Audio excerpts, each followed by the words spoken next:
और इसके अंदर लिखा कि वल्लज़ी रऊफ़ा फला यरक़दमुहु फ़इज़ा अरादा अन यक्तुबा बिदमी अला जबहतिन शैअन मिनल कुरानी क़ाल अबू बकर इस्काफ़ी यजूज़ु क़ील लौ कुतिबा बिल बाउ।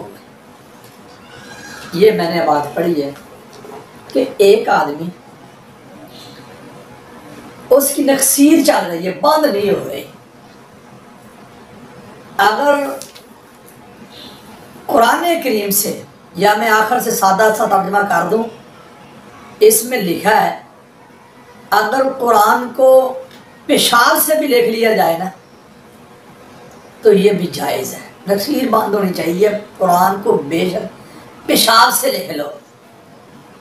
ये फतावा काजी खान के अंदर। आप बिस्मिल्लाहिर्रहमानिर्रहीम। आपने इसकी बात सुनी जो कहते हैं कि अहनाफ के फ़िक़्ह में गंदी मसाइल है और गलत मसाइल है, उसमें इसने ये मसला भी पेश किया कि कुरान को पेशाब के साथ लिखना बतौर इलाज के।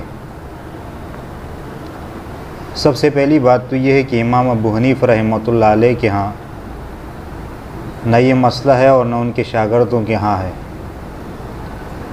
ये तो शेख अबू बकर इस्काफ़ रहमतुल्लाह अलैह बल्खी का कौल है, जो कि 4वीं सदी के मशाइख से थे।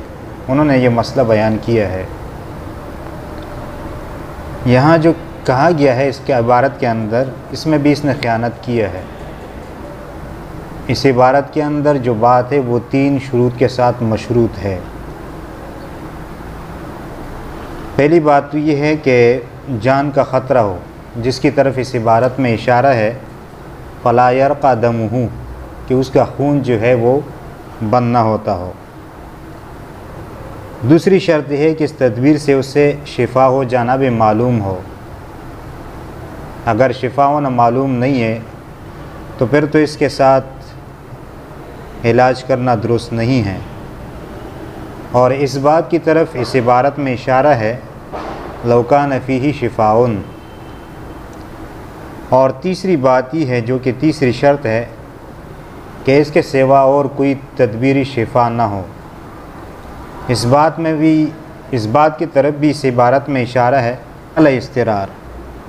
तो ये 3 बातों के साथ, 3 शुरूत के साथ ये बात मशरूत है, लेकिन इन्होंने इसको मुतलक करके पेश किया और कहा कि फ़िक़्ह की किताबों में ये है कि पेशाब के साथ कुरान लिखना जायज़ है। तो ये कौन सी दियानत की बात है और ये कौन सी ईमान वाली बात है कि जो आपने ये बात मुतलक कर दी। दूसरा जवाब ये है कि मैंने शुरू में कहा कि ये इमाम साहब का कौल नहीं है, ये गैर मुफ्ता बिही कौल है, जिस पर आज तक कभी फतवा नहीं दिया गया।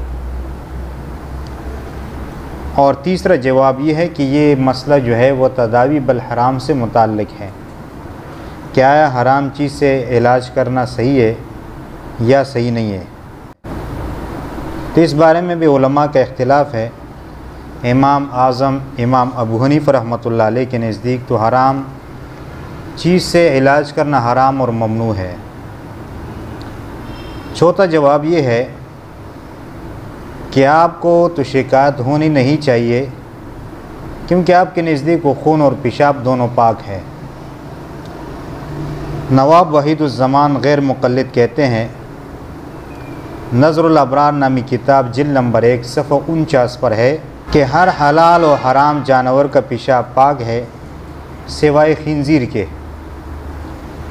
और लुगातुल हदीस में कहते हैं कि खून भी पाक है। इसी तरह फतावा नज़ीरिया जिल्द नंबर 3 सफ़ा 320 पर है कि हलाल जानवर का हर जुज़ हलाल है।